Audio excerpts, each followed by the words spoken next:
ꯃꯁꯤꯒꯤ ꯇꯣꯉꯥꯟ-ꯇꯣꯉꯥꯟꯕ ꯄꯥꯎꯆꯦꯁꯤꯡ ꯑꯃꯗꯤ ꯁꯣꯁꯤꯌꯦꯜ ꯃꯤꯗꯤꯌꯥꯗꯒꯤ ꯂꯧꯈꯠꯄ ꯄꯥꯎꯁꯤꯡꯒꯤ ꯑꯞꯗꯦꯠ ꯇꯧꯖꯔꯤ꯫ ꯑꯍꯥꯟꯕꯗ ꯃꯔꯨꯑꯣꯏꯕ ꯄꯥꯎ ꯎꯈ꯭ꯔꯨꯜꯒꯤ ꯂꯩꯉꯥꯡꯆꯤꯡꯗ ꯑꯁꯥꯝ ꯔꯥꯏꯐꯜꯁꯅ ꯅꯥꯒꯥꯒꯤ ꯃꯤꯑꯣꯏ 4 ꯐꯥꯅꯕ ꯍꯣꯠꯅꯔꯝꯕꯒꯤ ꯊꯧꯗꯣꯛꯇ ꯆꯥꯎꯅ ꯏꯔꯥꯡ ꯊꯣꯛꯈ꯭ꯔꯦ꯫ ꯁꯔꯦꯟꯗꯔ ꯇꯧꯈ꯭ꯔꯕ ꯖ꯭ꯌꯥꯟꯆꯨꯏ ꯒꯦꯡꯗ ꯁꯖꯦꯁꯟ ꯑꯣꯐ ꯑꯣꯄꯔꯦꯁꯟꯒꯤ ꯒ꯭ꯔꯥꯎꯟ ꯔꯨꯜ ꯉꯥꯛꯅ ꯆꯠꯅꯕ ZUFꯅ ꯈꯪꯍꯟꯈ꯭ꯔꯦ꯫ ꯆꯤꯡꯗ ꯂꯩꯔꯤꯕ ꯅꯟ ꯇ꯭ꯔꯥꯏꯕꯦꯜꯁꯤꯡꯗ ꯑꯦꯇꯦꯛ ꯆꯠꯊꯕ ꯌꯥꯅꯤꯡꯗꯦ ꯍꯥꯏꯅ ꯀꯣꯇꯨꯒꯤ ꯃꯥꯏꯀꯩꯗꯒꯤ ꯐꯣꯡꯗꯣꯛꯈ꯭ꯔꯦ꯫ ꯃꯅꯤꯄꯨꯔꯗ ꯊꯣꯛꯂꯤꯕ ꯆꯍꯤ 3 ꯍꯦꯜꯂꯕ ꯏꯔꯥꯡ ꯑꯁꯤꯒ ꯃꯔꯤ ꯂꯩꯅꯅ ꯐꯥꯏꯜ ꯇꯧꯔꯛꯈꯤꯕ ꯀꯦꯁ 1000ꯒꯤ ꯃꯅꯨꯡꯗ 10% ꯈꯛꯇꯃꯛ ꯁ꯭ꯇꯦꯠ ꯄꯨꯂꯤꯁꯀꯤ SITꯅ ꯊꯤꯖꯤꯟ ꯍꯨꯝꯖꯤꯟꯕꯒꯤ ꯊꯕꯛ ꯂꯣꯏꯁꯤꯟꯕ ꯉꯝꯃꯤ ꯍꯥꯏꯅ ꯁꯨꯄ꯭ꯔꯤꯝ ꯀꯣꯔꯠꯅ ꯐꯣꯡꯗꯣꯛꯈ꯭ꯔꯦ꯫ ꯏꯟꯗꯤꯌꯥꯒꯤ ꯇꯦꯔꯤꯇꯣꯔꯤ ꯁꯔꯨꯛ ꯈꯔ ꯃ꯭ꯌꯥꯟꯃꯥꯔꯗ ꯄꯤꯊꯣꯛꯈꯤꯅꯕ ꯍꯣꯠꯅꯔꯤꯕ ꯑꯁꯤ ꯌꯨꯅꯥꯏꯇꯦꯗ ꯅꯦꯁꯟꯁ ꯄꯔꯃꯤꯅꯦꯟꯠ ꯐꯣꯔꯝ ꯑꯣꯟ ꯏꯟꯗꯤꯖꯤꯅꯁ ꯏꯁꯨꯁꯀꯤ ꯃꯤꯠꯌꯦꯡ ꯆꯪꯕꯤꯅꯕ UNCꯅ ꯄꯦꯇꯤꯁꯟ ꯑꯃ ꯊꯥꯈ꯭ꯔꯦ꯫ ꯗ꯭ꯔꯒ ꯀꯦꯁꯀ ꯃꯔꯤ ꯂꯩꯅꯅ ꯀꯨꯀꯤ ꯅꯨꯄꯤ ꯑꯃ ꯂꯨꯄꯥ ꯂꯥꯈ 19ꯒ ꯀꯣꯟꯅꯅ ꯐꯥꯒꯠꯈ꯭ꯔꯦ꯫ ꯄꯥꯀꯤꯁꯇꯥꯟꯒꯤ ꯁꯨꯁꯥꯏꯗ ꯑꯦꯇꯦꯛꯇ ꯃꯤꯑꯣꯏ 15 ꯁꯤꯔꯦ꯫ ꯁ꯭ꯇ꯭ꯔꯦꯠ ꯑꯣꯐ ꯍꯣꯔꯃꯁꯇ ꯏꯟꯗꯤꯌꯟ 19 ꯇꯣꯡꯕ ꯇꯦꯡꯀꯔꯗ attack ꯆꯠꯊꯔꯛꯈ꯭ꯔꯦ꯫ Union education minister Dharmendra ꯄ꯭ꯔꯁꯥꯗ ꯐꯝ ꯊꯥꯗꯣꯛꯈ꯭ꯔꯦ꯫ ꯂꯩꯈꯤꯗꯕꯁꯤꯡꯗ ꯀꯝꯄꯦꯟꯁꯦꯁꯟ ꯄꯤꯕ, ꯆꯦꯟꯅꯕꯁꯤꯡ ꯆꯩꯔꯥꯛ ꯄꯤꯗ꯭ꯔꯤꯕ ꯐꯥꯎꯕ ꯈꯣꯡꯖꯪ ꯍꯟꯗꯣꯛꯈꯤꯔꯣꯏ ꯍꯥꯏꯅ ꯀꯀ꯭ꯔꯣꯁ ꯖꯅꯇꯥ ꯄꯥꯔꯇꯤꯅ ꯐꯣꯡꯗꯣꯛꯈ꯭ꯔꯦ꯫ ꯕꯣꯔꯗꯔ ꯁꯦꯀ꯭ꯌꯨꯔꯤꯇꯤ ꯔꯤꯚ꯭ꯌꯨ ꯇꯧꯈ꯭ꯔꯦ, ꯑꯣꯄꯔꯦꯁꯟ ꯀꯟꯁꯤꯟꯅꯕ ꯄꯥꯎꯇꯥꯛ ꯄꯤꯈ꯭ꯔꯦ꯫ ꯀꯨꯀꯤ CSOꯁꯤꯡꯒꯤ ꯀꯥꯎꯟꯇꯔ ꯏꯀꯣꯅꯣꯃꯤꯛ ꯕ꯭ꯂꯣꯀꯦꯠꯀꯤ ꯈꯣꯡꯖꯪ ꯍꯟꯗꯣꯛꯈ꯭ꯔꯦ꯫ ꯂꯩꯕꯥꯛ ꯑꯁꯤꯗ BJPꯕꯨ ꯅꯝꯊꯕ ꯉꯝꯒꯗꯕ ꯑꯃꯠꯇ ꯂꯩꯇ꯭ꯔꯤ ꯍꯥꯏꯅ MLA ꯗꯦꯕꯦꯟꯅ ꯐꯣꯡꯗꯣꯛꯈ꯭ꯔꯦ꯫ ꯖꯤꯔꯤ ꯂꯝꯕꯤꯗ ꯆꯠꯂꯤꯕ ꯇ꯭ꯔꯛꯁꯤꯡ ꯑꯦꯅꯨꯑꯦꯜ ꯇꯦꯛꯁ ꯄꯤꯅꯕ ZUFꯅ ꯈꯪꯍꯟꯈ꯭ꯔꯦ꯫ ꯋꯥꯈꯜ ꯂꯩꯅꯥꯅ ꯅꯥꯔꯕ ꯂꯨꯆꯤꯡꯕꯁꯤꯡ ꯃꯇꯝ ꯆꯥꯅ ꯂꯥꯌꯦꯡꯊꯣꯛꯄꯤꯌꯨ ꯍꯥꯏꯅ ꯈꯨꯠꯌꯣꯒꯤ ꯃꯥꯏꯀꯩꯗꯒꯤ ꯐꯣꯡꯗꯣꯛꯈ꯭ꯔꯦ꯫ ꯀꯅꯥꯒꯨꯝꯕ ꯃꯤꯑꯣꯏ ꯑꯃꯠꯇꯗ ꯊꯕꯛ ꯂꯧꯅꯕꯒꯤ ꯁꯤꯟꯅꯈꯤꯕ ꯂꯩꯇꯦ ꯍꯥꯏꯅ ꯐꯣꯡꯗꯣꯔꯛꯂꯤ꯫ ꯃꯅꯤꯄꯨꯔꯗ ꯍꯧꯖꯤꯛ ꯊꯣꯛꯂꯤꯕ ꯋꯥꯊꯣꯛ ꯑꯁꯤ ꯇꯔꯥꯏꯕ ꯏꯁꯨ ꯑꯃ ꯅꯠꯇꯦ꯫ ꯊꯥꯖꯅꯕ ꯂꯩꯇ꯭ꯔꯕꯗꯤ ꯋꯥꯔꯤ ꯁꯥꯟꯅꯕ ꯌꯥꯔꯣꯏ, ꯋꯥꯔꯤ ꯁꯥꯟꯅꯗꯅ ꯁꯥꯟꯇꯤ ꯄꯨꯔꯛꯄꯁꯨ ꯌꯥꯔꯣꯏ ꯍꯥꯏꯅ ꯀꯣꯔꯅꯥꯛ ꯀꯦ ꯁꯪꯃꯥꯅ ꯐꯣꯡꯗꯣꯛꯈ꯭ꯔꯦ꯫ ꯑꯗꯣꯝꯅ ꯍꯧꯖꯤꯛ ꯌꯦꯡꯕꯤꯔꯤꯕ ꯆꯦꯅꯦꯜ ꯑꯁꯤ ꯀꯪꯂꯩ ꯄꯥꯎꯊꯥꯡ ꯌꯨꯇ꯭ꯌꯨꯕ ꯆꯦꯅꯦꯜꯅꯤ꯫ ꯆꯦꯅꯦꯜ ꯑꯁꯤꯗ ꯏꯔꯝꯗꯝ ꯑꯃꯗꯤ ꯃꯄꯥꯟ ꯂꯝꯒꯤ ꯃꯔꯨꯑꯣꯏꯕ ꯄꯥꯎꯁꯤꯡꯒꯤ ꯑꯞꯗꯦꯠ ꯇꯥꯕ ꯑꯃꯗꯤ ꯌꯦꯡꯕ ꯐꯪꯕꯤꯒꯅꯤ꯫ ꯆꯦꯅꯦꯜ ꯑꯁꯤꯅ ꯄꯥꯎ ꯑꯞꯂꯣꯗ ꯇꯧꯔꯛꯄ ꯃꯇꯝꯗ ꯑꯗꯣꯝꯒꯤ ꯗꯤꯚꯥꯏꯁꯇ ꯅꯣꯇꯤꯐꯤꯀꯦꯁꯟ ꯎꯕ ꯐꯪꯕꯤꯅꯕ ꯑꯃꯗꯤ ꯆꯦꯅꯦꯜ ꯑꯁꯤꯕꯨ ꯄꯨꯛꯅꯤꯡ ꯊꯧꯒꯠꯄꯤꯕ ꯑꯣꯏꯅ ꯁꯨꯡꯁꯣꯏ ꯁꯣꯏꯗꯅ ꯁꯕꯁꯀ꯭ꯔꯥꯏꯕ ꯇꯧꯕꯤꯗꯨꯅ ꯕꯦꯜ ꯑꯥꯏꯀꯣꯟ ꯅꯝꯕꯤꯌꯨ ꯍꯥꯏꯖꯕꯒ ꯂꯣꯏꯅꯅ ꯍꯧꯖꯤꯛ ꯃꯄꯨꯡ ꯑꯣꯏꯕ ꯄꯥꯎꯁꯤꯡ ꯑꯃꯨꯛ ꯁꯟꯗꯣꯛꯅ ꯄꯤꯖꯔꯤ꯫ ꯎꯈ꯭ꯔꯨꯜ ꯗꯤꯁꯇ꯭ꯔꯤꯛꯀꯤ ꯂꯩꯉꯥꯡꯆꯤꯡꯗ ꯂꯧꯕꯨꯛꯇ ꯂꯧ ꯁꯨꯔꯨꯔꯒ ꯍꯜꯂꯛꯄ ꯅꯥꯒꯥꯒꯤ ꯈꯨꯟꯖꯥ 4 ꯑꯁꯥꯝ ꯔꯥꯏꯐꯜꯁꯀꯤ ꯇꯤꯝ ꯑꯃꯅ ꯐꯥꯔꯒ ꯄꯨꯅꯕ ꯍꯣꯠꯅꯔꯝꯂꯦ꯫ ꯊꯧꯗꯣꯛ ꯑꯁꯤ ꯉꯔꯥꯡ ꯅꯨꯃꯤꯗꯥꯡꯋꯥꯏꯔꯝ ꯄꯨꯡ 5:30 ꯇꯥꯕ ꯃꯇꯝꯗ ꯎꯈ꯭ꯔꯨꯜ ꯗꯤꯁꯇ꯭ꯔꯤꯛꯀꯤ ꯂꯩꯉꯥꯡꯆꯤꯡꯗ ꯊꯣꯛꯈꯤꯕꯅꯤ꯫ ꯈꯨꯟꯖꯥꯁꯤꯡꯅ ꯐꯣꯡꯗꯣꯔꯛꯄꯒꯤ ꯃꯇꯨꯡ ꯏꯟꯅ ꯅꯥꯒꯥꯒꯤ ꯃꯤꯑꯣꯏ 4 ꯑꯗꯨꯅ ꯂꯧꯕꯨꯛꯇ ꯂꯧꯔꯥꯡ ꯁꯨꯔꯨꯔꯒ ꯌꯨꯝꯗ ꯍꯜꯂꯛꯄꯒꯤ ꯂꯝꯕꯤꯗ ꯑꯁꯥꯝ ꯔꯥꯏꯐꯜꯁꯀꯤ ꯇꯤꯝ ꯑꯃꯅ ꯃꯈꯣꯏ 4ꯕꯨ ꯐꯥꯔꯕ ꯃꯇꯨꯡꯗ ꯒꯥꯔꯤꯗ ꯍꯥꯞꯇꯨꯅ ꯄꯨꯅꯕ ꯍꯣꯠꯅꯔꯤꯉꯩꯗ ꯃꯅꯥꯛ ꯅꯛꯄꯗ ꯂꯩꯔꯝꯕ ꯈꯨꯟꯖꯥꯁꯤꯡꯅ ꯃꯤꯆꯝ ꯐꯥꯕ ꯌꯥꯔꯣꯏ ꯍꯥꯏꯅ ꯏꯍꯧ ꯍꯧꯔꯛꯄꯗ ꯑꯁꯥꯝ ꯔꯥꯏꯐꯜꯁꯀꯤ ꯄꯔꯁꯅꯦꯜꯁꯤꯡꯅ ꯕ꯭ꯂꯦꯡ ꯐꯥꯌꯔ ꯇꯧꯕ ꯍꯧꯔꯛꯈꯤ꯫ ꯅꯥꯀꯜ ꯑꯅꯤꯒꯤ ꯃꯔꯛꯇ ꯆꯥꯎꯅ ꯃꯨꯛꯅꯕ ꯊꯣꯛꯂꯨꯔꯕ ꯃꯇꯨꯡꯗ ꯀꯣꯟꯅꯊꯪꯗ ꯈꯨꯟꯖꯥꯁꯤꯡꯒꯤ ꯑꯀꯟꯕ ꯏꯍꯧꯅ ꯃꯔꯝ ꯑꯣꯏꯔꯒ ꯐꯥꯔꯒ ꯄꯨꯒꯦ ꯇꯧꯔꯝꯕ ꯅꯥꯒꯥꯒꯤ ꯃꯤꯆꯝ 4 ꯑꯗꯨ ꯇꯦꯛꯇ ꯀꯥꯏꯗꯅ ꯊꯥꯗꯣꯛꯂꯝꯈꯤ꯫ ꯀꯔꯤ ꯃꯔꯝꯒꯤꯗꯃꯛ ꯅꯥꯒꯥꯒꯤ ꯃꯤꯑꯣꯏ 4 ꯑꯗꯨ ꯐꯥꯅꯕ ꯍꯣꯠꯅꯔꯝꯕꯅꯣ ꯍꯥꯏꯕꯒꯤ ꯆꯞ ꯆꯥꯕ ꯄꯥꯎ ꯍꯧꯖꯤꯛ ꯐꯥꯎꯕꯒꯤ ꯑꯣꯏꯅ ꯐꯪꯕ ꯉꯝꯗ꯭ꯔꯤ꯫ COO ꯈꯨꯠꯌꯦꯛ ꯄꯤꯅꯗꯨꯅ ꯁꯔꯦꯟꯗꯔ ꯇꯧꯈ꯭ꯔꯕ ꯖ꯭ꯌꯥꯟꯆꯨꯏ ꯒꯦꯡꯅ ꯒ꯭ꯔꯥꯎꯟ ꯔꯨꯜ ꯉꯥꯛꯅ ꯆꯠꯀꯗꯕꯅꯤ ꯍꯥꯏꯅ ꯖꯥꯂꯤꯌꯥꯡꯔꯣꯡ ꯌꯨꯅꯥꯏꯇꯦꯗ ꯐ꯭ꯔꯟꯠ ZUFꯀꯤ ꯃꯤꯅꯤꯁꯇ꯭ꯔꯤ ꯑꯣꯐ ꯏꯟꯐꯣꯔꯃꯦꯁꯟ ꯑꯦꯟড ꯄꯕ꯭ꯂꯤꯁꯤꯇꯤꯅ ꯊꯥꯗꯣꯔꯛꯄ ꯆꯦꯔꯣꯜ ꯑꯃꯅ ꯍꯥꯏꯔꯤ꯫ ꯆꯦꯔꯣꯜ ꯑꯁꯤꯒꯤ ꯃꯇꯨꯡ ꯏꯟꯅ ꯖ꯭ꯌꯥꯟꯆꯨꯏ ꯒꯦꯡꯅ ꯏꯟꯗꯤꯌꯥ ꯒꯚꯔꯟꯃꯦꯟꯠꯀ ꯌꯥꯅꯆꯦ ꯈꯨꯠꯌꯦꯛ ꯄꯤꯅꯗꯨꯅ ꯃꯇꯝ ꯀꯌꯥꯒꯤ ꯃꯃꯥꯡꯗꯒꯤ ꯇꯥꯟꯗꯨꯅ ꯂꯥꯛꯈꯤꯕ ꯖꯥꯂꯤꯌꯥꯡꯔꯣꯡ ꯁ꯭ꯇꯦꯠꯍꯨꯗꯀꯤ ꯗꯤꯃꯥꯟꯗ ꯃꯟꯇꯤꯛꯅꯔꯦ ꯍꯥꯏꯕ ꯋꯥꯐꯝ ꯄꯨꯝꯅꯃꯛꯅ ꯈꯪꯅꯔꯕꯅꯤ꯫ ꯔꯥꯅꯤ ꯒꯥꯏꯗꯤꯡꯂꯤꯌꯨꯅ ꯖꯥꯂꯤꯌꯥꯡꯔꯣꯡꯒꯤ ꯁ꯭ꯇꯦꯠꯍꯨꯗ ꯐꯪꯗ꯭ꯔꯤꯕ ꯐꯥꯎꯕ ꯈꯣꯡꯖꯪ ꯂꯦꯞꯇꯅ ꯆꯪꯁꯤꯟꯒꯅꯤ ꯍꯥꯏꯅ ꯂꯥꯎꯔꯝꯕ ꯈꯣꯜꯂꯥꯎ ꯑꯗꯨ ꯖ꯭ꯌꯥꯟꯆꯨꯏ ꯒꯦꯡꯅ ꯃꯟꯇꯤꯛꯅꯗꯨꯅ ꯐꯨꯔꯨꯞ ꯑꯁꯤꯒꯤ ꯃꯤꯑꯣꯏꯁꯤꯡꯗ ꯑꯆꯧꯕ ꯅꯝꯊꯥꯛ ꯑꯃ ꯇꯧꯔꯝꯂꯦ꯫ ꯖꯨꯗ ꯂꯩꯕ ꯁꯥꯁꯤꯡꯅ ꯃꯤꯌꯥꯝ ꯃꯔꯛꯇ ꯊꯣꯔꯛꯂꯒ ꯏꯐꯣꯡ ꯐꯣꯡꯅ ꯆꯠꯄ ꯍꯧꯔꯛꯂꯦ ꯍꯥꯏꯅ ꯄꯜꯂꯗꯨꯅ ꯆꯦꯔꯣꯜ ꯑꯁꯤꯅ ꯃꯈꯥ ꯇꯥꯅ ꯍꯥꯏ꯫ ꯀꯨꯝꯖꯥ 2012ꯒꯤ ꯗꯤꯁꯦꯝꯕꯔ 18ꯇ ꯃꯄꯨꯡ ꯐꯥꯗ꯭ꯔꯤꯕ ꯌꯥꯅꯆꯦ ꯑꯃ ꯈꯨꯠꯌꯦꯛ ꯄꯤꯅꯈ꯭ꯔꯕ ꯇꯨꯡꯗ ꯖ꯭ꯌꯥꯟꯆꯨꯏ ꯒꯦꯡꯅ ꯖꯥꯂꯤꯌꯥꯡꯔꯣꯡ ꯍꯣꯝꯂꯦꯟꯗ ꯇꯥꯟꯕꯒꯤ ꯏꯍꯧ ꯑꯁꯤ ꯂꯨꯆꯤꯡꯅꯕꯒꯤ ꯔꯥꯏꯠ ꯂꯩꯇ꯭ꯔꯦ꯫ ꯒꯦꯡ ꯑꯁꯤꯒꯤ ꯃꯤꯑꯣꯏ ꯀꯌꯥꯅ ꯈꯨꯠꯂꯥꯏ ꯄꯥꯏꯔꯒ ꯃꯤꯌꯥꯝ ꯃꯔꯛꯇ ꯏꯐꯣꯡ ꯐꯣꯡꯅ ꯆꯠꯇꯨꯅ ꯃꯁꯥꯒꯤ ꯂꯅꯥꯏꯒꯤ ꯁꯦꯟ ꯇꯥꯅꯕ ꯍꯣꯠꯅꯔꯤ꯫ ꯃꯁꯥꯒꯤ ꯐꯨꯔꯨꯞꯇ ꯅꯝꯊꯥꯛ ꯇꯧꯕ ꯀꯥꯡꯕꯨ ꯑꯁꯤꯗ ꯏꯟꯗꯤꯌꯥ ꯒꯚꯔꯟꯃꯦꯟꯠꯅ ꯊꯥꯒꯤ ꯁ꯭ꯇꯥꯏꯄꯦꯟ ꯄꯤꯕꯒ ꯂꯣꯏꯅꯅ ꯆꯥꯅꯕ ꯆꯤꯟꯖꯥꯛ ꯑꯃꯁꯨꯡ ꯇꯉꯥꯏꯐꯗꯅ ꯆꯪꯗꯕ ꯌꯥꯗ꯭ꯔꯕ ꯄꯣꯠꯂꯝꯁꯤꯡ ꯄꯤꯗꯨꯅ ꯃꯇꯦꯡ ꯄꯥꯡꯁꯤꯜꯂꯤ꯫ ꯖꯥꯂꯤꯌꯥꯡꯔꯣꯡ ꯄꯨꯏꯅ ꯃꯇꯝ ꯀꯌꯥꯒꯤ ꯃꯃꯥꯡꯗꯒꯤ ꯃꯥꯡꯖꯔꯛꯄ ꯃꯪꯂꯥꯟ ꯃꯪꯐꯥꯎꯅꯍꯟꯗꯅꯕ ꯁꯦꯟꯇ꯭ꯔꯦꯜ ꯑꯃꯁꯨꯡ ꯁ꯭ꯇꯦꯠ ꯁꯦꯀ꯭ꯌꯨꯔꯤꯇꯤ ꯐꯣꯔꯁꯅ ꯖ꯭ꯌꯥꯟꯆꯨꯏ ꯒꯦꯡꯕꯨ ꯈꯨꯠꯂꯥꯏ ꯑꯣꯏꯅ ꯁꯤꯖꯤꯟꯅꯔꯛꯂꯤ꯫ ꯈꯧꯄꯨꯝꯗ handakta pangthokkiba mifam amada geng asina kuki isin inauni haina phongdokhibadu puwarigi lanmai hangdoktuna yengmada refugee kuki singa indigenous naga singa kayarak hanna lan chongna khibage haiba mayek sengna khangba ngamgani hairakli Hawjik chathariba inter-district economic blockade ki mingda chingi mafamsingda maruoiba Kangpokpi district lairiba non-tribal singi mathakta physical assault harassment amadi lut tawbagi thabak chathare haina committee on tribal unity kotuna maral siraduna thong asibu yaningdaba phongdorakli kotuna thadorokpa chirol amada koki zona khundaba mafamsingda supply road sing thingsinbagi chathariba khongjang asigi mingda Kangpokpida khundariba non-tribal singi mathakta harassment kaya chathare handak Namdulongda Kanglup Kharana non-tribal ama phu chaibagi video ama viral oirakhiba asimakna chatharagliba blockade asigi mingda non-tribal singdagi sel amadi potchai munbagi tabak chathare haiba mayek sengna khangle hairi cherol asina makata na hai naga miyoi taruk hatpada chenaba sing pharabasu kukizo miyamgi mathakta chathariba inter district blockade ki khongjangdi ngasisu handokpa leitri kukizo community ki church leader ahum yauna miyoi tara nipal kuki amasung naga anigi conflict asida laikhidabaga loinana none Tamenglong Ukhrul amasung Kamjong district ki manungda leiba Kukizo gi khul kaya amang ata thoganki hainasu kotuna claim tawrakli nagagi miyoi taruk hatpada mari leinana matam sangna Kukizo gi mathakta chathariba economic blockade ki khongjang asina Kuki community khakta natana atopadasu awaba pibada natana Gorkha Bihari amadi atai micham kayadasu awaba oyalle maram asina athuba matamda changchilliba khongjang asi handoknaba center amadi Manipur legangna thabak lokhutkatabani hainasu kotuna akanba mongda taksilakli Sahi ahum helaklaba Manipur gi irang asiga mari leinana file tawrakhiba case lising ahum romgi manungda chada tara khaktamak state police ki SIT na tijin homjin bagi thabak loisinba ngamli CBI da refer tawkhiba case kunthra mathoi di ayamba loisile haina Supreme Court na phongdokre Chief Justice Suryakant Justice Joymala Bapchi amadi Justice V Mohana bench amagi mangda CBI gi damak case thengnariba additional solicitor general Aishwarya Bhabtina Hai CBI na case kunmathoi charge sheet file tawrakre aduga case tarukna close tawkre casing adugi manungda ahumdi apex tawkre aduga marina makhatana investigation chathari hari investigation sing adu luchingnaba amadi yengsinnaba appoint tawkhiba Maharashtra gi hanagi DGP Dadra Padra Sakarna court hai report ki matung inna SIT asina district Nepal da case lising ahumga kungi matangda thijin humjin bagi thabak chathari masigi manungda case sahumga ama charge sheet file tawkre amadi taragi trial commission tawkre hari chief justice na luchingba bench asina makhata na hai SIT na thijin humjin bagi thabak chathari ba asi case masing ka hena yambana khongjal yangchin hanbagi tangai fadaba lei casing asi thengnana bagi damak special court sing semlagani amadi hiramasi gi matangda Manipur lengak Manipur High Court amadi Guwahati High Court na response pirakadabani haiki India ki territory ki saruk khara Myanmar da pithokina ba honariba international border lana mihat mipun kaya chatharagliba asi United Nations Permanent Forum on Indigenous Issues gi meeting changbinaba United Naga Council UNC na petition ama thakre petition aduda hai Chandel Cabo Valley sector da lamkhara Myanmar da pithoknaba India na honariba asi athubada thingbiyu masiga loinana free FPIC pending leading da redemarcation tawnaba honaragliba asisu thingbiyu Ministry of External Affairs na lopa billion 3.kunganithoi changna border fencing ki project paikhatli adubu Joro Khuno Molcham amadi Morega yetnaduna leiriba border pillar sing asigi matangdadi tribal singa tanaramdre nakal amaromdana chahi asigi me tareta Kuki Nation Army KNAB na Jet Joro Namli Wangli amadi Kaka Khulda chathakiba attack adugi matangdasu UN na protocol gi makhada team ama deploy tawduna investigation chathabiyu Government of India ga kumjalisingani taramanga gi August ahumda kujek pinakiba Indo-Naga framework agreement adu Government of India na ipa ipugi lamsing pitok pisin tawdana ikai khumnagadabani hari nakal amaromda Kuki singna Nagagi micham tara Nepal hatkraba matungda sugi makhada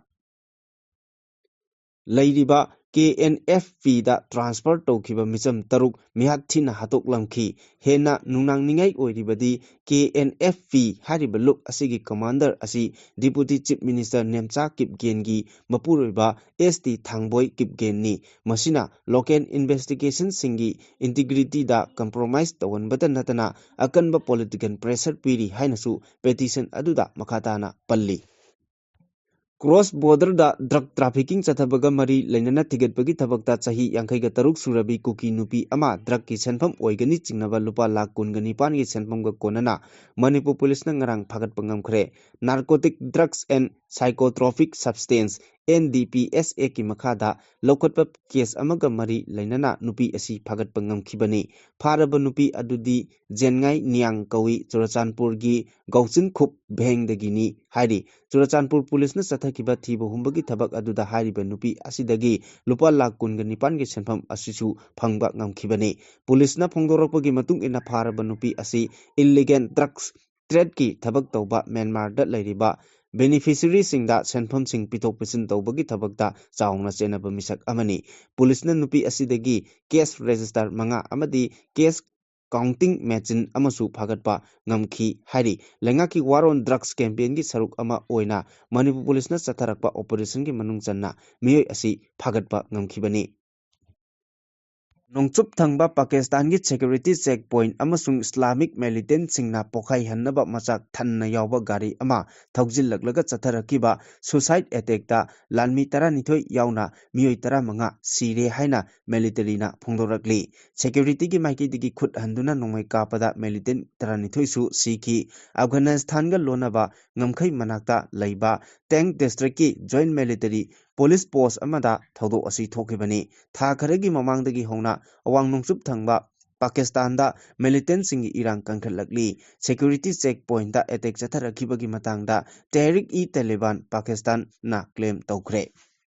Strait of Hormuz da Indian gi crew member kungani-pan tongba Jamaz Big ki LPG tanker amada attack chatharakre adum oinamak India gi crew member pumnamak asoi angam amata yawhodre haina Tehran da leiba Indian embassy na phongdorakli embassy gi statement asigi matung inna Mojabak gi firal thetpa LPG tanker adu Iran gi ising lamkhai lansilubada attack chatharakibani Directorate General of Maritime Administration na makataba yathang ama phangdriba pawba India gi miyoi amata jahaz tongduna Strait of Hormuz da phawna chatanaba khanghankhre Union Education Minister Dharmendra Pradhan pham thadok charage haina Prime Minister Narendra Modi da resignation che pisinkre social media gi post amada Dharmendra Pradhan hai haukiba numit kharani asida mahiroi singna chatharakiba khongjang asina thamoi sokpa ama ohele lebaki damakta miyam gi apamba thabak tawba haiba asina mahagi punsigi oiba highest priority oiba galoinana khongthang asi lorakpani hari NEET UG examination lesingani kuntarukta oiriba irregularities sing adugi damak lengakna CBI da sinaduna investigation satha hankibaga loinana examination adu cancel tawkibaga loinana re-examination gi anoba matam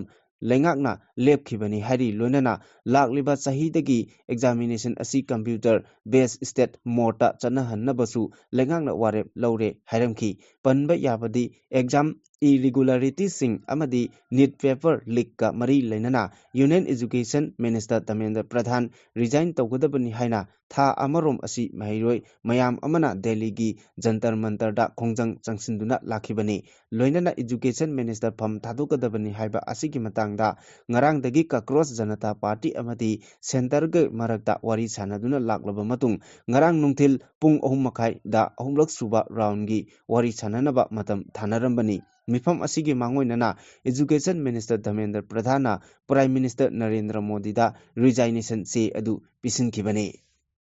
Director General of Police Mukesh Singh na Technopal District ta lokhatliba security gi mifam sing review tawkibaga loinana district asida deploy tawriba security force singda anti-national elements sing matakta operation sing kankhatnaba amadi Indo-Myanmar border paringda security coordination ningthina thamnaba direction pikre DGP Mukesh Singh IPS na Technopal District ki police office da Additional Director General of Police Law and Order ga loinana district asigi Supreme Tendent Police police official singa loinana district asida paikhatliba policy arrangement sing assist tawkibaga loinana border district asigi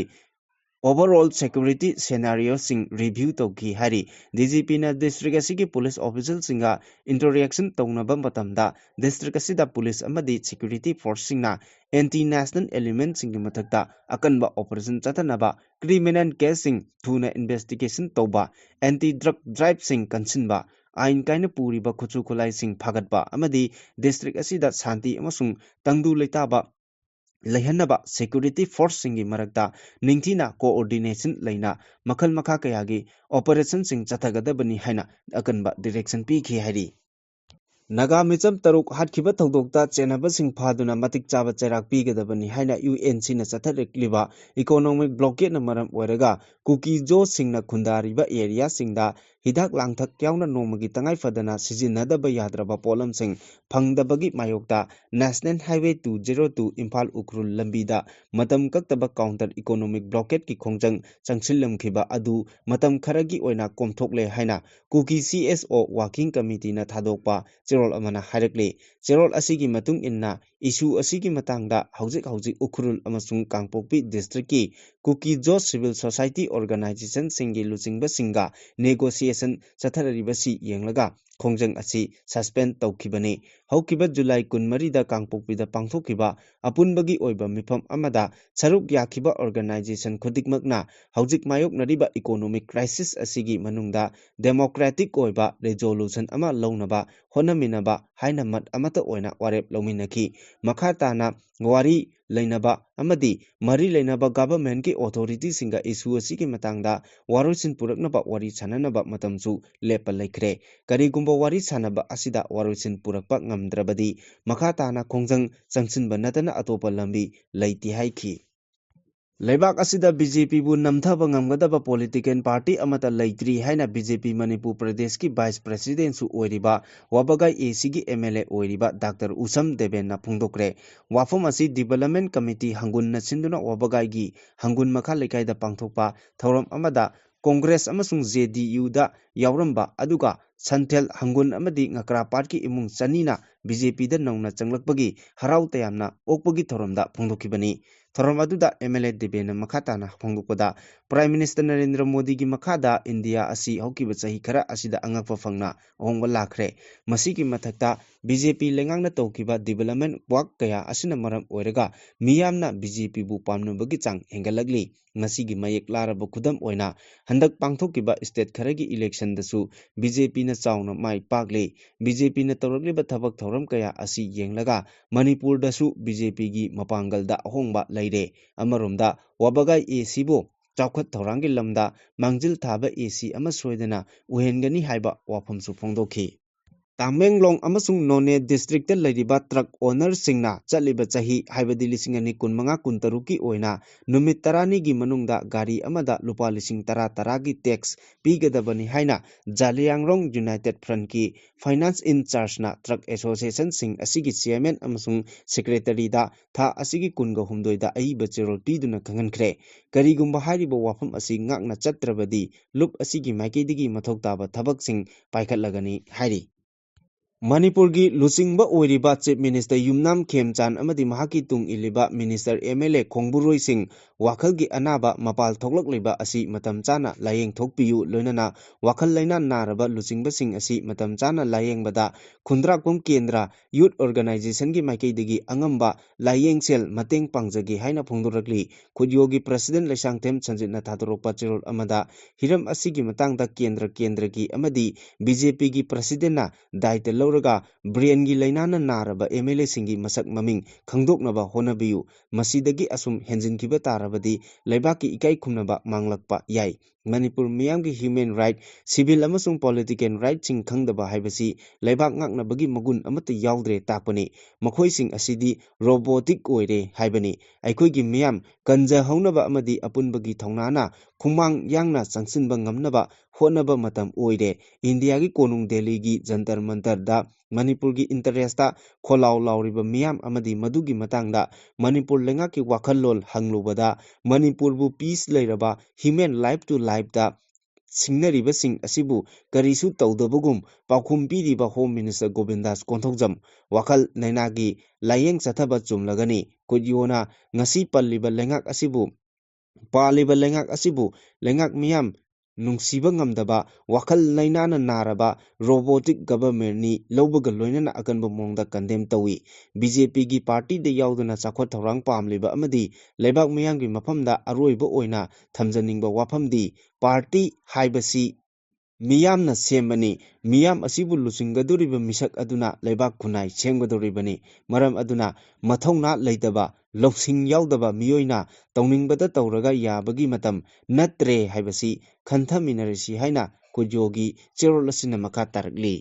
ꯍꯧꯈꯤꯕ July 12, 2026ꯇ RK production ꯀꯧꯕ channel ꯑꯁꯤꯅ ꯀꯅꯥꯒꯨꯝꯕ ꯃꯤꯑꯣꯏ ꯈꯔꯒ ꯃꯥꯟꯅꯔꯒ ꯂꯩꯕꯥꯛ ꯃꯤꯌꯥꯝꯗ smart security ꯁꯔꯚꯤꯁꯀꯤ ꯃꯥꯌꯣꯛꯇ ꯊꯝꯂꯛꯈꯤꯕ ꯋꯥꯐꯝ ꯑꯗꯨꯒ ꯃꯔꯤ ꯂꯩꯅꯅ ꯁ꯭ꯃꯥꯔꯠ ꯁꯦꯀ꯭ꯌꯨꯔꯤꯇꯤ ꯁꯔꯚꯤꯁꯀꯤ ꯃꯥꯏꯀꯩꯗꯒꯤ ꯋꯥꯐꯝꯁꯤꯡ ꯑꯁꯤ ꯊꯝꯖꯔꯤ ꯃꯗꯨꯗꯤ ꯁ꯭ꯃꯥꯔꯠ ꯁꯦꯀ꯭ꯌꯨꯔꯤꯇꯤ ꯁꯔꯚꯤꯁꯅ ꯀꯅꯥꯒꯨꯝꯕ ꯃꯤꯑꯣꯏ ꯑꯃꯠꯇꯗ ꯊꯕꯛ ꯂꯧꯅꯕꯒꯤ ꯆꯤꯡꯅꯈꯤꯕ ꯂꯩꯇꯦ ꯍꯥꯏꯔꯤ ꯁ꯭ꯃꯥꯔꯠ ꯁꯦꯀ꯭ꯌꯨꯔꯤꯇꯤ ꯁꯔꯚꯤꯁꯀꯤ ꯁꯦꯀ꯭ꯔꯦꯇꯔꯤ ꯂꯥꯏꯃꯌꯨꯝ ꯄ꯭ꯔꯇꯥꯞ ꯁꯤꯡꯅ ꯈꯨꯌꯦꯛ ꯄꯤꯗꯨꯅ ꯊꯥꯗꯣꯔꯛꯄ ꯆꯦꯔꯣꯜ ꯑꯁꯤꯅ ꯍꯥꯏ ꯑꯥꯔ.ꯀꯦ ꯄ꯭ꯔꯗꯛꯁꯟꯅ ꯄꯜꯂꯤꯕ ꯀꯨꯃꯥꯔꯖꯤꯠ ꯂꯥꯏꯁ꯭ꯔꯝ ꯍꯥꯏꯔꯤꯕ ꯃꯤꯑꯣꯏ ꯑꯁꯤꯒ ꯊꯕꯛꯀꯤ ꯃꯇꯥꯡꯗ ꯋꯥꯔꯤ ꯁꯥꯅꯈꯤꯕ ꯂꯩꯇꯦ ꯁ꯭ꯃꯥꯔꯠ ꯁꯦꯀ꯭ꯌꯨꯔꯤꯇꯤ ꯁꯔꯚꯤꯁꯇꯒꯤ ꯇꯣꯛꯈ꯭ꯔꯕ ꯃꯤꯑꯣꯏ ꯈꯔꯅ ꯀꯨꯃꯥꯔꯖꯤꯠ ꯂꯥꯏꯁ꯭ꯔꯝꯗ ꯐꯣꯟ ꯇꯧꯁꯤꯜꯂꯒ ꯊꯕꯛ ꯊꯤꯕ ꯁꯥꯔꯒ ꯁ꯭ꯃꯥꯔꯠ ꯁꯦꯀ꯭ꯌꯨꯔꯤꯇꯤ ꯁꯔꯚꯤꯁꯀꯤ ꯃꯤꯡꯆꯠ ꯊꯤꯅꯕ ꯍꯣꯠꯅꯕꯅꯤ ꯃꯁꯤꯒꯤ ꯈꯨꯗꯝ ꯍꯥꯏꯕꯕꯨ ꯃꯣꯕꯥꯏꯜ ꯐꯣꯟꯗ ꯋꯥꯔꯤ ꯁꯥꯔꯤꯕ ꯑꯃꯗꯤ ꯍꯥꯡꯂꯤꯕ ꯊꯕꯛꯀꯤ ꯃꯇꯥꯡꯗ ꯍꯪꯂꯤꯕ ꯋꯥꯐꯝꯁꯤꯡ ꯑꯗꯨꯒ ꯀꯨꯃꯥꯔꯖꯤꯠꯅ ꯈꯨꯝꯂꯛꯂꯤꯕ ꯋꯥꯐꯝꯁꯤꯡ ꯑꯗꯨꯒ ꯃꯔꯤ ꯃꯈꯣꯡ ꯑꯃꯠꯇ ꯁꯝꯅꯗꯕ ꯉꯥꯛꯇꯅꯤ ꯀꯨꯃꯥꯔꯖꯤꯠ ꯂꯥꯏꯁ꯭ꯔꯝꯅ ꯊꯕꯛꯀꯤ ꯃꯇꯥꯡꯗ ꯁꯦꯜ ꯄꯤꯌꯨ ꯍꯥꯏꯔꯤꯕꯗꯨ ꯃꯍꯥꯛꯀꯤ ꯂꯅꯥꯏ ꯑꯣꯏꯅ ꯍꯥꯏꯕꯅꯤ ꯁ꯭ꯃꯥꯔꯠ ꯁꯦꯀ꯭ꯌꯨꯔꯤꯇꯤ ꯁꯔꯚꯤꯁꯀꯤ ꯁꯦꯀ꯭ꯌꯨꯔꯤꯇꯤ ꯑꯃ ꯔꯤꯀ꯭ꯔꯨꯠ ꯇꯧꯕꯗ ꯂꯨꯄꯥ 12,000 ꯂꯧꯏ ꯍꯥꯏꯔꯤꯕ ꯁꯦꯟꯐꯝ ꯑꯁꯤ ꯁꯦꯀ꯭ꯌꯨꯔꯤꯇꯤ ꯑꯗꯨꯒꯤ ꯌꯨꯅꯤꯐꯣꯔꯝ ꯑꯃꯗꯤ ꯇ꯭ꯔꯦꯅꯤꯡ ꯐꯤ ꯑꯣꯏꯅ ꯂꯧꯏ ꯃꯗꯨ ꯍꯟꯗꯣꯛꯀꯗꯕ ꯁꯦꯟꯐꯝ ꯅꯠꯇꯦ ꯆꯦꯔꯣꯜ ꯑꯁꯤꯅ ꯃꯈꯥ ꯇꯥꯅ ꯍꯥꯏꯕꯗ ꯊꯕꯛ ꯇꯣꯛꯈ꯭ꯔꯕ ꯂꯥꯏꯁ꯭ꯔꯝ ꯑꯜꯚꯥ ꯗꯦꯕꯤꯅ ꯍꯥꯏꯔꯤꯕ ꯋꯥꯐꯝꯁꯤꯡ ꯑꯗꯨ ꯌꯨꯝꯐꯝ ꯌꯥꯎꯗꯕ ꯉꯥꯛꯇꯅꯤ ꯃꯍꯥꯛ ꯑꯁꯤ ꯑꯣꯐꯤꯁꯀꯤ ꯆꯠꯅ ꯀꯥꯡꯂꯣꯟ ꯉꯥꯛꯅ ꯆꯠꯄ ꯉꯝꯗꯕꯗꯒꯤ ꯃꯁꯥ ꯃꯇꯣꯝꯇ ꯇꯣꯛꯆꯈꯤꯕꯅꯤ ꯂꯣꯏꯅꯅ ꯑꯣꯐꯤꯁꯀꯤ ꯀꯥ ꯈꯨꯗꯤꯡꯃꯛ ꯁꯤꯁꯤꯇꯤꯚꯤ ꯀꯦꯃꯦꯔꯥ ꯄꯥꯜꯂꯤ ꯃꯍꯥꯛꯅ ꯍꯥꯏꯔꯤꯕ ꯇꯥꯕꯗ ꯍꯪꯒꯣꯏꯔꯕ ꯋꯥꯐꯝ ꯑꯗꯨ ꯁꯦꯝꯖꯤꯟ ꯁꯥꯖꯤꯟꯕ ꯋꯥꯐꯝ ꯉꯥꯛꯇꯅꯤ ꯑꯗꯨꯒ ꯃꯦꯅꯦꯖꯔ ꯑꯣꯏꯔꯝꯕ ꯔꯇꯟꯅ ꯍꯥꯏꯔꯤꯕ ꯋꯥꯐꯝ ꯑꯗꯨꯁꯨ ꯑꯔꯥꯟꯕꯅꯤ ꯂꯣꯏꯅꯅ ꯃꯦꯅꯦꯖꯔ ꯑꯃ ꯑꯣꯏꯔꯒ ꯃꯁꯥ ꯈꯛꯀꯤ ꯗꯤꯁꯤꯖꯟ ꯂꯧꯔꯒ ꯋꯥ ꯉꯥꯡꯕꯗꯒꯤ ꯃꯍꯥꯛꯄꯨ ꯊꯕꯛ ꯐꯖꯅ ꯇꯧꯗꯕꯗꯒꯤ ꯆꯩꯔꯨꯕꯗꯒꯤ ꯃꯁꯥ ꯃꯊꯟꯇ ꯇꯣꯛꯆꯈꯤꯕꯅꯤ ꯂꯣꯏꯅꯅ ꯃꯍꯥꯛꯅ ꯇꯣꯛꯈꯤꯕ ꯃꯇꯝꯗ ꯁ꯭ꯇꯥꯐ ꯈꯔꯁꯨ ꯃꯥꯟꯅꯔꯒ ꯇꯣꯛꯈꯤ ꯃꯁꯤꯒꯤ ꯃꯅꯨꯡꯗ ꯍꯥꯏꯔꯤꯕ ꯃꯤꯑꯣꯏ ꯑꯁꯤꯁꯨ ꯑꯣꯐꯤꯁꯀꯤ ꯁꯦꯀ꯭ꯔꯦꯇꯔꯤꯗ ꯍꯥꯏꯃꯟꯗꯅ ꯇꯣꯛꯈꯤꯕꯅꯤ ꯑꯗꯨꯒ ꯃꯉꯣꯟꯗ ꯑꯍꯦꯟꯕ ꯊꯕꯛ ꯄꯤꯈꯤꯕꯁꯨ ꯂꯩꯇꯦ ꯑꯗꯨꯒ ꯏꯝꯄ꯭ꯂꯣꯌꯤ ꯑꯃꯅ ꯏ.ꯄꯤ.ꯑꯦꯐ ꯑꯦꯀꯥꯎꯟꯠ ꯍꯥꯡꯒꯦ ꯍꯥꯏꯔꯕꯗꯤ ꯃꯁꯥꯒꯤ ꯃꯣꯕꯥꯏꯜ ꯐꯣꯟꯗ OTP ꯂꯥꯛꯂꯕ ꯃꯇꯨꯡ UNN ꯅꯝꯕꯔ ꯐꯪꯒꯗꯕꯅꯤ ꯂꯣꯏꯅꯅ EPF ꯄꯥꯏꯔꯤꯕ ꯁ꯭ꯇꯥꯐꯅ ꯃꯇꯝ ꯆꯥꯅ ꯁꯦꯀ꯭ꯔꯦꯇꯔꯤꯗ ꯄꯥꯎ ꯄꯤꯈꯤꯗꯕ ꯑꯃꯁꯨꯡ ꯏꯝꯄ꯭ꯂꯣꯌꯤ ꯃꯁꯥꯅ ꯃꯇꯝ ꯆꯥꯅ ꯔꯤꯄꯣꯔꯠ ꯇꯧꯔꯛꯈꯤꯗꯕꯅ ꯃꯔꯝ ꯑꯣꯏꯔꯒ ꯈꯪꯍꯧꯗꯕꯅꯤ ꯁ꯭ꯃꯥꯔꯠ ꯁꯦꯀ꯭ꯌꯨꯔꯤꯇꯤ ꯁꯔꯚꯤꯁꯅ ꯆꯍꯤ 12 ꯍꯦꯟꯅ ꯊꯕꯛ ꯇꯧꯗꯨꯅ ꯃꯤꯑꯣꯏ ꯂꯤꯁꯤꯡ ꯀꯌꯥꯕꯨ ꯊꯕꯛ ꯄꯤꯗꯨꯅ ꯂꯥꯛꯂꯤꯕꯅꯤ ꯑꯦꯖꯦꯟꯁꯤ ꯑꯁꯤꯅ ꯄ꯭ꯔꯥꯏꯚꯦꯠ ꯑꯃꯁꯨꯡ ꯒꯚꯔꯟꯃꯦꯟꯠ ꯑꯣꯐꯤꯁ ꯀꯌꯥꯗ ꯃꯤꯑꯣꯏ ꯀꯌꯥ ꯊꯕꯛ ꯄꯤꯔꯤ ꯁ꯭ꯃꯥꯔꯠ ꯁꯦꯀ꯭ꯌꯨꯔꯤꯇꯤ ꯁꯔꯚꯤꯁꯇ ꯊꯕꯛ ꯇꯧꯕ ꯉꯝꯗꯅ ꯇꯣꯛꯈꯤꯕ ꯃꯤꯑꯣꯏ ꯈꯔꯅ ꯂꯩꯕꯥꯛ ꯃꯤꯌꯥꯝꯗ ꯑꯣꯐꯤꯁ ꯑꯁꯤꯒꯤ ꯃꯤꯡꯆꯠ ꯊꯤꯅꯕ ꯍꯣꯠꯅꯕ ꯑꯁꯤ ꯂꯥꯏꯕꯛ ꯊꯤꯕꯅꯤ ꯃꯈꯥ ꯇꯥꯅ ꯑꯁꯤꯒꯨꯝꯕ ꯑꯣꯐꯤꯁ ꯑꯁꯤꯕꯨ ꯃꯤꯡꯆꯠ ꯊꯤꯅꯕ ꯇꯧꯔꯛꯂꯕꯗꯤ ꯂꯣꯒꯤ ꯃꯇꯦꯡ ꯂꯧꯔꯒꯅꯤ ꯍꯥꯏꯔꯛꯂꯤ ꯃꯈꯥ ꯇꯥꯔꯛꯄ ꯑꯔꯣꯏꯕ ꯄꯥꯎꯗ ꯆꯍꯤ 3 ꯍꯦꯜꯂꯛꯂꯕ ꯃꯅꯤꯄꯨꯔꯗ ꯍꯧꯖꯤꯛ ꯊꯣꯛꯂꯤꯕ ꯋꯥꯊꯣꯛ ꯑꯁꯤ ꯇꯔꯥꯏ ꯇꯔꯥꯏꯕ ꯏꯁꯨ ꯑꯃ ꯅꯠꯇꯦ ꯍꯧꯖꯤꯛ ꯂꯩꯔꯤꯕ ꯐꯤꯚꯝ ꯑꯁꯤꯗ ꯊꯥꯖꯅꯕ ꯂꯩꯇ꯭ꯔꯕꯗꯤ ꯋꯥꯔꯤ ꯁꯥꯅꯕ ꯌꯥꯔꯣꯏ ꯋꯥꯔꯤ ꯁꯥꯅꯗ꯭ꯔꯕꯗꯤ ꯁꯥꯟꯇꯤ ꯄꯨꯔꯛꯄ ꯌꯥꯔꯣꯏ ꯍꯥꯏꯅ ꯃꯦꯘꯥꯂꯌꯥꯒꯤ ꯆꯤꯞ ꯃꯤꯅꯤꯁꯇꯔꯁꯨ ꯑꯣꯏꯔꯤꯕ NPPꯒꯤ ꯅꯦꯁꯅꯦꯜ ꯄ꯭ꯔꯁꯤꯗꯦꯟꯠ ꯀꯣꯔꯅꯥꯛ ꯀꯦ ꯁꯪꯃꯥꯅ ꯐꯣꯡꯗꯣꯛꯈ꯭ꯔꯦ ꯉꯔꯥꯡ ꯏꯝꯐꯥꯜ ꯏꯁꯀꯤ ꯄꯦꯂꯦꯁ ꯀꯝꯄꯥꯎꯟꯗ ꯂꯩꯕ MSFDSꯀꯤ ꯑꯣꯗꯤꯇꯣꯔꯤꯌꯝ ꯍꯣꯜꯗ ꯄꯥꯡꯊꯣꯛꯈꯤꯕ NPPꯒꯤ ꯑꯦꯅꯨꯑꯦꯜ ꯀꯟꯚꯦꯟꯁꯟꯒ ꯃꯔꯤ ꯂꯩꯅꯅ ꯃꯦꯘꯥꯂꯌꯥꯒꯤ ꯆꯤꯞ ꯃꯤꯅꯤꯁꯇꯔ ꯑꯁꯤꯅ ꯋꯥꯐꯝ ꯑꯁꯤ ꯐꯣꯡꯗꯣꯛꯂꯗꯨꯅ ꯃꯍꯥꯛꯅ ꯍꯥꯏ ꯏꯔꯥꯡ ꯃꯥꯌꯣꯛꯅꯔꯤꯕ ꯁ꯭ꯇꯦꯠ ꯑꯁꯤꯗ ꯂꯩꯃꯤꯟꯅꯔꯤꯕ ꯀꯥꯡꯂꯨꯞꯁꯤꯡꯒꯤ ꯃꯔꯛꯇ ꯑꯃꯒ ꯑꯃꯒ ꯊꯥꯖꯅꯕ ꯋꯥꯔꯤ ꯋꯥꯇꯥꯏ ꯁꯥꯅꯗꯨꯅ ꯄꯥꯎ ꯐꯥꯎꯗꯣꯛꯅꯕ ꯑꯃꯗꯤ ꯑꯀꯛꯅꯕ ꯏꯀꯣꯅꯣꯃꯤ ꯄꯣꯂꯤꯁꯤ ꯄꯥꯏꯈꯠꯇꯨꯅ ꯏꯔꯥꯡ ꯑꯁꯤ ꯂꯣꯏꯁꯤꯟꯅꯕ ꯍꯣꯠꯅꯕꯗ ꯆꯥꯎꯅ ꯃꯇꯦꯡ ꯄꯥꯡꯒꯅꯤ ꯃꯅꯤꯄꯨꯔꯒꯤ ꯍꯧꯖꯤꯛ ꯑꯣꯏꯔꯤꯕ ꯆꯔꯥꯡꯅꯔꯤꯕ ꯐꯤꯚꯝ ꯑꯁꯤ ꯌꯥꯝꯅ ꯁꯦꯟꯁꯤꯇꯤꯚ ꯑꯣꯏꯕ ꯏꯁꯨ ꯑꯃꯅꯤ ꯍꯧꯖꯤꯛ ꯑꯣꯏꯔꯤꯕ ꯐꯤꯚꯝ ꯑꯁꯤꯅ ꯃꯤꯄꯨꯝ ꯈꯨꯗꯤꯡꯃꯛ ꯆꯩꯊꯦꯡ ꯂꯣꯏꯅ ꯃꯥꯌꯣꯛꯅꯔꯤ ꯐꯤꯚꯝ ꯑꯁꯤꯗ ꯐꯨꯔꯨꯞ ꯑꯃꯒ ꯑꯃꯒꯒꯤ ꯃꯔꯛꯇ ꯊꯥꯖꯅꯕ ꯑꯃ ꯍꯥꯟꯅ ꯄꯨꯔꯛꯅꯕ ꯍꯣꯠꯅꯕ ꯃꯊꯧ ꯇꯥꯏ ꯊꯥꯖꯅꯕ ꯂꯩꯇ꯭ꯔꯕꯗꯤ ꯋꯥꯔꯤ ꯁꯥꯅꯕꯁꯨ ꯌꯥꯔꯣꯏ ꯋꯥꯔꯤ ꯁꯥꯅꯗꯅ ꯏꯪ ꯇꯞꯄ ꯂꯩꯇꯥꯕ ꯐꯤꯚꯝ ꯄꯨꯔꯛꯄꯁꯨ ꯉꯝꯃꯣꯏ ꯃꯔꯝ ꯑꯗꯨꯅ ꯑꯍꯦꯟꯕ ꯈꯣꯡꯊꯥꯡ ꯑꯣꯏꯅ ꯐꯨꯔꯨꯞꯁꯤꯡꯒꯤ ꯃꯔꯛꯇ ꯃꯥꯡꯈ꯭ꯔꯕ ꯊꯥꯖꯕ ꯑꯗꯨ ꯑꯃꯨꯛ ꯍꯟꯖꯤꯜꯂꯛꯅꯕ ꯍꯣꯠꯅꯔꯕ ꯃꯇꯨꯡꯗ ꯀꯝꯃꯨꯅꯤꯇꯤ ꯂꯤꯗꯔꯁꯤꯡꯒ ꯄꯨꯟꯅ ꯐꯝꯃꯤꯟꯅꯗꯨꯅ ꯇꯪꯗꯨ ꯂꯩꯇꯥꯕ ꯍꯟꯖꯤꯜꯍꯟꯅꯕ ꯋꯥꯔꯤ ꯋꯥꯇꯥꯏ ꯁꯥꯟꯅꯕ ꯌꯥꯒꯅꯤ꯫ ꯃꯅꯤꯄꯨꯔꯗ ꯍꯧꯖꯤꯛ ꯃꯥꯌꯣꯛꯅꯔꯤꯕ ꯏꯁꯨ ꯑꯁꯤ ꯇꯔꯥꯏ ꯇꯔꯥꯏꯕ ꯑꯃ ꯅꯠꯇꯦ꯫ ꯑꯣꯏꯔꯤꯕ ꯐꯤꯚꯝ ꯑꯁꯤꯗ ꯈꯣꯡꯊꯥꯡ ꯑꯃ ꯍꯦꯛ ꯁꯣꯏꯕꯗ ꯍꯦꯟꯅ ꯐꯤꯚꯝ ꯁꯣꯛꯆꯤꯜꯂꯛꯅꯕꯒꯤ ꯑꯆꯧꯕ ꯃꯔꯝ ꯑꯃ ꯑꯣꯏꯔꯛꯄ ꯌꯥꯏ꯫ ꯃꯔꯝ ꯑꯗꯨꯅ ꯏꯁꯨ ꯑꯁꯤ ꯊꯦꯡꯅꯅꯕ ꯍꯣꯠꯅꯕꯗ ꯇꯔꯦꯠ ꯇꯔꯥ ꯊꯣꯛꯅ ꯈꯟꯅꯗꯨꯅ ꯊꯕꯛ ꯄꯥꯏꯈꯠꯄ ꯆꯪꯏ꯫ ꯃꯅꯤꯄꯨꯔꯒꯤ ꯂꯣ ꯑꯦꯟ ꯑꯣꯔꯗꯔꯒꯤ ꯐꯤꯚꯝ ꯑꯁꯤꯗ ꯄꯥꯝꯗꯕ ꯊꯧꯗꯣꯛꯁꯤꯡ ꯊꯣꯛꯍꯜꯂꯤꯕ ꯒ꯭ꯔꯨꯞ ꯅꯠꯇ꯭ꯔꯒ ꯑꯣꯔꯒꯅꯥꯏꯖꯦꯁꯟ ꯈꯨꯗꯤꯡꯃꯛ ꯂꯩꯉꯥꯛꯅ ꯂꯥꯛꯁꯤꯟꯗꯨꯅ ꯃꯈꯥ ꯇꯥꯅ ꯄꯥꯝꯗꯕ ꯊꯧꯗꯣꯛꯁꯤꯡ ꯊꯣꯛꯍꯟꯗꯅꯕ ꯍꯣꯠꯅꯕꯒꯤ ꯇꯉꯥꯏꯐꯗꯕ ꯂꯩ꯫ ꯅꯥꯀꯜ ꯑꯃꯔꯣꯝꯗꯅ ꯂꯝꯗꯝ ꯑꯃ ꯆꯥꯎꯈꯠꯅꯕ ꯍꯣꯠꯅꯕꯗ ꯁꯦꯟꯃꯤꯠꯂꯣꯟ ꯑꯁꯤ ꯌꯥꯝꯅꯃꯛ ꯇꯉꯥꯏꯐꯗꯕ ꯆꯪꯗꯕ ꯌꯥꯗ꯭ꯔꯕ ꯑꯃꯅꯤ꯫ ꯆꯍꯤ ꯈꯔꯒꯤ ꯃꯃꯥꯡꯗ ꯃꯅꯤꯄꯨꯔ ꯑꯁꯤ ꯇꯪꯗꯨ ꯂꯩꯇꯥꯕ ꯑꯃꯁꯨꯡ ꯆꯥꯎꯈꯠꯄꯒꯤ ꯃꯥꯏꯀꯩꯗꯒꯤ ꯈꯨꯃꯥꯡ ꯌꯥꯝꯅ ꯌꯥꯡꯅ ꯆꯪꯁꯤꯟꯕ ꯁ꯭ꯇꯦꯠ ꯑꯃ ꯑꯣꯏꯔꯝꯈꯤꯕꯅꯤ꯫ ꯑꯗꯨꯕꯨ ꯏꯪ 2019ꯗꯒꯤ ꯆꯠꯊꯔꯛꯈꯤꯕ ꯂꯥꯟ ꯑꯁꯤꯅ ꯃꯔꯝ ꯑꯣꯏꯔꯒ ꯂꯝꯗꯝ ꯑꯁꯤꯒꯤ ꯁꯦꯟꯃꯤꯠꯂꯣꯟꯗ ꯆꯥꯎꯅ ꯆꯩꯊꯦꯡ ꯑꯃ ꯅꯪꯂꯤ꯫ ꯍꯧꯖꯤꯛ ꯃꯅꯤꯄꯨꯔꯗ ꯊꯦꯡꯅꯔꯤꯕ ꯏꯁꯨ ꯑꯁꯤ ꯂꯣꯏꯁꯤꯟꯅꯕ ꯍꯣꯠꯅꯕꯗ ꯂꯝꯗꯝ ꯑꯁꯤꯒꯤ ꯁꯦꯟꯃꯤꯠꯂꯣꯟ ꯆꯥꯎꯈꯠꯍꯟꯅꯕ ꯍꯣꯠꯅꯕꯗ ꯑꯆꯧꯕ ꯈꯨꯔꯧ ꯑꯃ ꯊꯥꯡꯗꯨꯅ ꯂꯥꯛꯂꯤ꯫ ꯁ꯭ꯇꯦꯠ ꯑꯁꯤꯒꯤ ꯁꯦꯟꯃꯤꯠꯂꯣꯟꯒꯤ ꯐꯤꯚꯝ ꯐꯒꯠꯅꯕ ꯍꯣꯠꯅꯕꯗ ꯏꯟꯗꯁꯇ꯭ꯔꯤ ꯑꯃꯗꯤ ꯐꯦꯛꯇꯔ ꯀꯌꯥ ꯂꯤꯡꯈꯠꯇꯨꯅ ꯅꯍꯥꯁꯤꯡꯕꯨ ꯊꯕꯛ ꯄꯤꯅꯕ ꯑꯈꯟꯅꯕ ꯃꯤꯠꯌꯦꯡ ꯊꯝꯒꯗꯕꯅꯤ꯫ ꯃꯅꯤꯄꯨꯔꯒꯤ ꯏꯔꯥꯡ ꯑꯁꯤ ꯆꯥꯎꯊꯣꯛꯍꯟꯅꯕ ꯍꯣꯠꯅꯕꯗ ꯌꯨꯝꯂꯣꯟꯅꯔꯤꯕ ꯂꯩꯔꯤꯕ ꯂꯩꯕꯥꯛꯁꯤꯡꯗꯒꯤ ꯃꯤꯑꯣꯏ ꯀꯌꯥ ꯀꯥꯡꯂꯣꯟ ꯀꯥꯏꯅ ꯏꯟꯇꯔꯅꯦꯁꯅꯦꯜ ꯕꯣꯔꯗꯔ ꯂꯥꯟꯁꯤꯜꯂꯛꯇꯨꯅ ꯆꯪꯁꯤꯜꯂꯛꯄ ꯑꯁꯤꯅꯁꯨ ꯑꯆꯧꯕ ꯃꯔꯝ ꯑꯃ ꯑꯣꯏꯍꯜꯂꯤ꯫ ꯑꯁꯤꯒꯨꯝꯕ ꯊꯧꯑꯣꯡ ꯀꯌꯥ ꯑꯁꯤꯅ ꯂꯩꯕꯥꯛ ꯑꯁꯤꯒꯤ ꯅꯦꯁꯅꯦꯜ ꯁꯦꯀ꯭ꯌꯨꯔꯤꯇꯤ ꯑꯃꯁꯨꯡ